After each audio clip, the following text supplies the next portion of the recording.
Hello and welcome to Switch Scheme. In today's video, we're going to be reviewing Disgaea 7 on the Nintendo Switch. If you enjoy the content, drop a like and subscribe. If there's another game you want to hear my thoughts on, let me know in the comments down below. So I have a long history with Disgaea. I love this series for 3 reasons. 1, I love tactical RPGs, or SRPGs. My first was actually Tactics Ogre Knights of the Lotus on the Game Boy Advance. A friend of mine had asked me if I've ever played Final Fantasy Tactics, to which I haven't, and he let me borrow his copy of Final Fantasy Tactics Advance. And it made me fall even more in love with the genre. Fire Emblem, the Tactics Ogre series, Triangle Strategy are all games that I've played now on my Switch, and I love them all. But there's one thing about them that's always missing. Fun. Now I know what you're thinking. What the hell are you talking about? Those games are super fun. And yes, in the context of if the game is making your time worth it, absolutely. They are fun games in that context. But what I mean is, my number 2 reason for loving Disgaea is that they're fun with their story and their themes. They're meta breaking, fourth wall breaking, and they're absolutely silly. And they don't take themselves as seriously as these other games in the genre do. And that goofiness is sometimes extremely welcome when playing a game that is so tactically heavy to help alleviate the stress.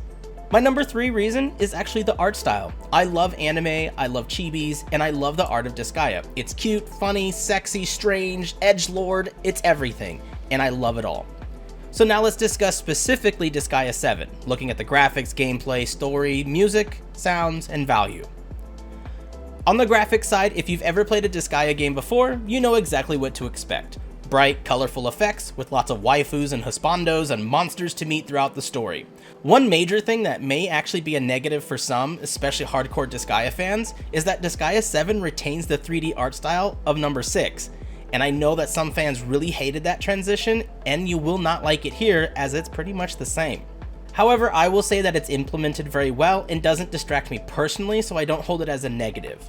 I won't lie though, some of the models remind me of 3DS character models, and from a game this late in the series and on the Switch, I would expect a bit more finesse, if you will, with their overall designs and the 3D implementation, especially when you jumbify a character. On the gameplay front, it's a typical SRPG in the sense of how battles play out. However, Disgaea 7, as with its predecessors, has a generous late game that hardcore players who love to min-max will sink into. The battles are fine in length and enhanced by the ability to use auto battle for grinding. Unlike Disgaea 6 though, the auto battling is a bit more restrictive, whereas in 6 it was just so overtuned in its availability for use. The new mechanic here is jumbification, where your character grows to a massive size to impact the battlefield pretty immensely, and these effects truly sway the battle either in or against your favor. There are about 45 classes in Disgaea 7 and a couple new ones join in on the fun. The Maiko has bonuses against male characters, which makes team compositions important once you see the enemies on the battlefield. There's also a treasure hunter who, as you guessed, excels at finding treasure, and another new one we have is the zombie maiden, who becomes more powerful as your characters bite the dust. There are a few more for you to discover, so any longtime player will find new battle mechanics to use here, which is pretty cool. The story of Disgaea 7, as with all other Disgaea games, is goofy and something you can't really take seriously. But that is a compliment, as you just have fun with the stupidness of the things that happen and laugh along the way with the crazy characters you meet.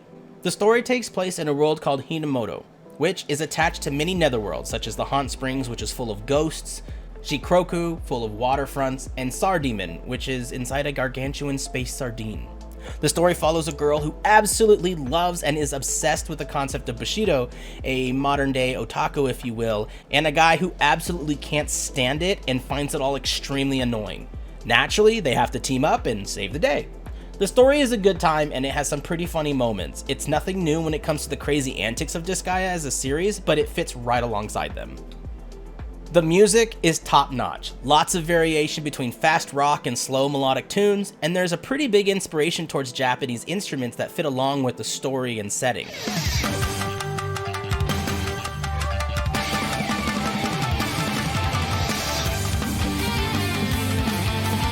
With 43 tracks, the game has a lot to hear, and if you buy the physical deluxe version, you get a code card for the soundtrack, which is always pretty cool. I really love when games do this, like the Trail series. The sound effects are top notch, and one thing I always love is the menu cursor effect. As it moves around, it sounds like the Final Fantasy sound effect, which I'm not sure if that's supposed to be a nod or making fun of it, but either way, as soon as you hear it, you'll recognize it.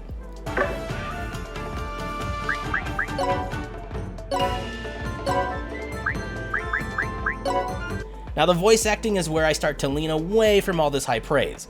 It's not bad, and some of the cornier moments fit perfectly in with the game's overall vibe, but the main character, her voice is loud, piercing, and can really get on your nerves after a while. At least for me it did. Hold up, you! Talking trash about my shop, are ya? I'll get you for this! Why? What did I do? Why are you so angry? It's only natural, miss. It is considered poor manners to loudly criticize the food while in a shop. But I have to! It says noodles on the sign, but all they have is pasta! What a scam! It's not Payman levels of ear bleed, but it gets close to it. The actress delivers the lines perfectly, and this is no way a dig at her talent, it's more so the creative choice to have the character constantly yelling and screeching.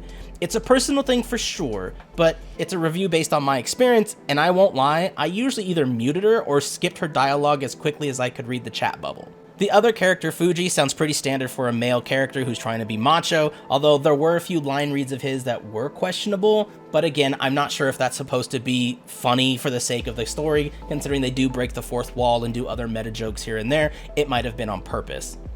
The value for your dollar is going to be an interesting conversation. The game comes in at a base level of $60, which fits in with the trend of Switch games costing more overall. There is a deluxe incomplete version, which could increase that price to over $100. The story will take you an average of 25 to 30 hours depending on how much you dig into all the content.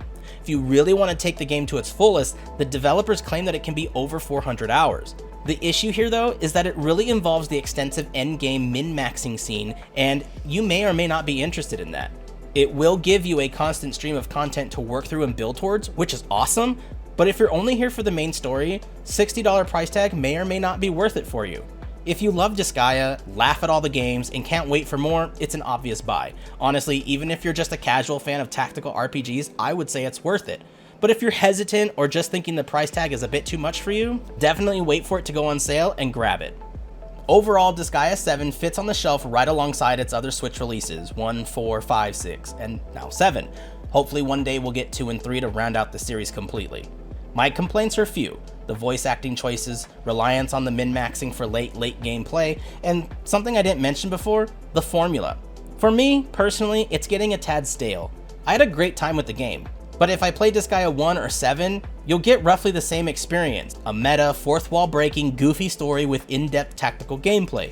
Prinny's calling you dude all the time was funny at first, but its luster kinda wears off after 7 games. The edgelord look to the main character, like Fuji for example, is a mainstay, and it's kind of lost its appeal to me. Now let's be clear, this game is fantastic, but I couldn't help but feel some sameness while I was playing it.